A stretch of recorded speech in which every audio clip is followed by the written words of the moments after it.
By now, we all know that the politicians don't really care about us and they don't really care what we want. They do what they want, they do what's best for them, and that's no surprise for most of us anymore. People are waking up to that fact and they've become jaded to it. But I think a lot of people are still under the impression that our country is still somehow better off, or we hold ourselves to a higher standard than a country that is obviously socialist or is obviously run by a tyrant of sorts. For example, Venezuela, run by Hugo Chavez. There's a great article by Miss Shedlock, who is a blogger, and it talks a lot about economic issues. And he takes an article from the Washington Post, written in 2007, about Chavez and his economic policies, and he crosses out all the references to Chavez and the Venezuelan economy and substitutes words for like President Obama or things Obama's taken over. And let me just read you a quick clip from that article because it really is eye-opening.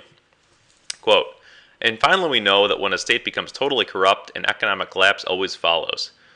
President Obama and his cronies have already been spending far more than they were taking in, and you can bet the blood from the innocent United States citizens will be drained long before those on the take from President Obama agree to have their looting stopped." So originally that said, Mr. Chavez, the Venezuelan people, and it applies to them. We all see these other countries and we think, man, we're glad we're not like them, but really, our country is just like them. So read that article. It's very interesting and it's eye-opening. I have a list of friends that I send articles to, and it got a pretty good response because of how paradigm shifting it might be. Another thing I wanted to point out is a video I saw of Senator Lindsey Graham, a Republican, supposedly someone who's supposed to be of the conservative background, from North Carolina, one of the Carolinas.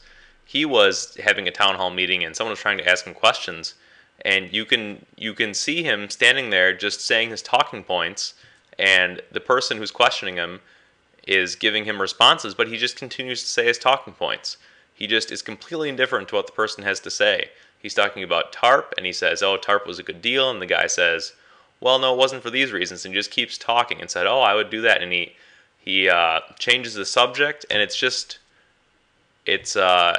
just shows the arrogance and the indifference to the people's thoughts. They know, at least they feel like they can get away with whatever they want as long as they speak platitudes to the 90% of the people that believe it. And it's time to wake people up to that. It's time to stop letting them do that. Go to these town hall meetings, call your congressman, tell them it's not going to stand, because if enough people do it, it won't stand. So that's all I've got for today. Check out that article and check out that video. They're both pretty eye-opening. And if you have any cool articles or videos, I would appreciate if you would either message them to me or leave them in the comments. I always like to hear cool stuff. I can only search so many sites to find this stuff. So I appreciate it. Thanks, and have a great Wednesday.